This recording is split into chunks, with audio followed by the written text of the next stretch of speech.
नमस्कार दोस्तों, हमारी आज की कहानी का नाम है इनकार। क्या हुआ जी, इतने घबराए हुए क्यों हो? रश्मि की माँ ने पूछा। दरवाज़ा बंद करो पहले, फिर बताता हूँ, कहते हुए राकेश जी ने दरवाज़ा बंद कर लिया। अरे बाहर मेहमान हैं, बेटी को हल्दी लग रही है, मेहमान क्या कहेंगे, कुछ तो बोलिए, भगवान के लिए मेरा दिल बैठा जा रहा है। कैसे बोलूं समझ नहीं आ रहा, पर हुआ क्या? हे भगवान, आपकी घबराहट देख के मुझे भी बहुत बेचैनी हो रही है। रश्मि की माँ, लड़के वालों का फ़ोन आया था, घर बुलाया है, बोला ज़रूरी बात है। मुझे तो चारों तरफ सिर्फ अंधेरा ही दिख रहा है, कहीं उन्हें रश्मि का सच ना पता चल गया हो, फिर हम क्या करेंगे? हे भगवान, तीसरी बार शादी कट गई तो फिर हमारी बेटी घर पे ही रह जाएगी। 32 साल की हो गई है रश्मि, समाज में किसी को मुंह दिखाने लायक नहीं रहेंगे, और रश्मि तो पहले से ही शादी के खिलाफ थी। हे प्रभु, अब बस बहुत हुआ, कब तक उस गलती की सज़ा हम लोगों को देगा? अब तो ये अंधेरा हमारे जीवन से हटा दे। तुम चिंता ना करो रश्मि की माँ, मैं अपनी बेटी के जीवन से उस अंधेरे को हटा के ही रहूँगा, बदले में चाहे जो कीमत चुकानी पड़े। मैं जाता हूँ, तुम यहाँ सब संभाल लेना, बस किसी को भी ये बात पता ना चले। जी ठीक है, पर बात बिगड़े ना बस, रश्मि की माँ ने कहा। राकेश जी जैसे ही लड़के वालों के घर पहुँचे, उनके अंदाज बदले हुए थे।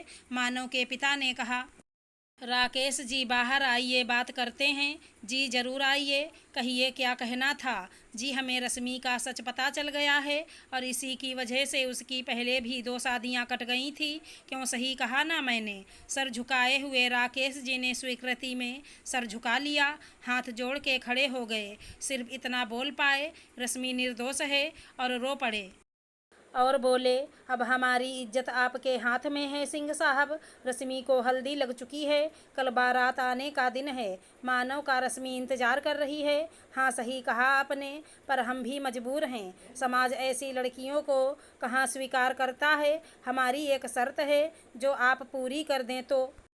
जी कहिए ना, मैं हर शर्त मानने को तैयार हूँ। ठीक है, फिर आप अपना बंगला हमारे बेटे के नाम कर दीजिए, और सड़क वाली ज़मीन भी।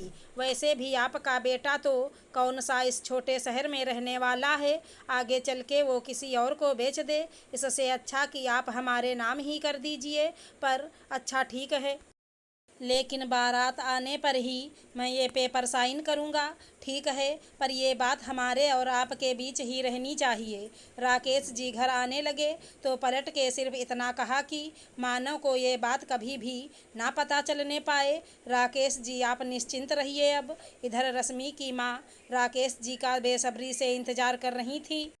पलके घर की चौखट पे टिक गई थी। राकेश जी को आता देख जैसे ही उनके पास जाने को सोचा, तो उन्होंने आंखों से सब ठीक होने का इशारा किया। रश्मि की माँ के कदम वहीं रुक गए, पर अनहोनी की आशंका उनको हो चुकी थी। रश्मि ने अपने माँ पापा के चेहरे को, बेचैनी को भांपते हुए माँ से पूछा, क्या हुआ? माँ कुछ तो नहीं, कुछ भी नहीं, ऐसे क्यों पूछ रही है? बेटा कोई बात नहीं, बस तू कल चली जाएगी ना, बस यही सोच रही थी कि तब मैं कैसे रहूँगी। अगले दिन शाम को बारात आनी थी। राकेश जी ने सारी बात अपनी पत्नी और बेटे को बुला के बताई कि अब ये घर रश्मि के ससुराल वालों के नाम हो जाएगा। तो रश्मि की माँ ने कहा, लेकिन हम कहाँ जाएंगे जी, और मुन्ना भी अभी पढ़ ही रहा है। कोई बात नहीं माँ, दीदी की खुशी से बढ़ के ये घर नहीं हमारे लिए, और 1 साल बाद तो मेरा MBA पूरा हो जाएगा, तब हम नया घर ले लेंगे, तब तक कहीं किराए का घर देख लेंगे। इतना सुनते ही रश्मि की माँ रोने लगी। किस बात की सज़ा मिल रही है हमें? काश वो अंधेरा आता ही ना हमारे जीवन में। दरवाजे के बाहर रश्मि खड़ी सारी बातें सुन चुकी थी, अब सच्चाई उसके सामने थी। बारात दरवाजे पर थी, तभी मानव के पिता ने राकेश जी को बुलाया। राकेश जी जैसे ही उनके पास गए, उन्होंने तुरंत पूछा, काम हो गया तो आगे की बात करें। तभी पीछे से रश्मि की आवाज़ आई, हाँ हो गया अंकल जी, पुलिस खड़ी है आपके स्वागत में। मानव के पिता का गुस्सा सातवें आसमान पे था। उन्होंने बोला, लड़की तुम्हारी इतनी हिम्मत की हमारी बेइज्जती करो, चरित्रहीन कहीं की, इसलिए 2 बार तेरी शादी कटी। तुझसे कौन शादी करेगा जो पहले ही अपनी इज्जत गवा चुकी हो। वो तो तेरे बाप पे तरस खा के हम तैयार हो गए थे शादी के लिए। अगर तेरा सच यहाँ लोगों को पता हो जाए तो कोई तुझसे शादी नहीं करेगा, जीवन भर कुंवारी ही रह जाएगी, समझी। फिर तो बहुत अच्छी बात है। अगर कोई 12 साल की उम्र में मेरे साथ हुए ज़बरदस्ती को मेरे चरित्र से जोड़ के देखता है, अगर किसी महिला का बलात्कार होने से वो चरित्रहीन और अशुद्ध हो जाती है तो नहीं करनी मुझे शादी ऐसे इंसान से जिसकी सोच इतनी घटिया हो। और ये सच्चाई मैंने खुद बताई थी मानव को, ताकि वो किसी अंधकार में ना रहे। रिश्ते की शुरुआत सच से हो, पर मुझे नहीं पता था कि आप बाप बेटे सच जान के उसका ऐसा फ़ायदा उठाएंगे। और हाँ, अब पुलिस को ये भी बता दीजिएगा कि मानव की पहली पत्नी 2 दिन में ही क्यों दुनिया छोड़ के चली गई थी। राकेश जी रश्मि की तरफ देखने लगे तो रश्मि ने कहा, हाँ पापा, मैंने ही मानव को अपना सच बताया था और इन लोगों ने मानव की पहली शादी की बात हमसे छिपाई थी। पापा, ये घर आपका था और आपका ही रहेगा। माँ रोऊंगी नहीं, तब मैं छोटी थी, मुझे चारों तरफ अंधेरा और हर कोई गलत ही दिख रहा था। जिसने जैसे बोला मैंने वही किया और गलत के लिए आवाज़ नहीं उठा पाई। पर अब नहीं, अब मैं गलत बर्दाश्त नहीं करूँगी। क्यों सिर्फ़ और सिर्फ़ औरत के ही चरित्र की परीक्षा होती है।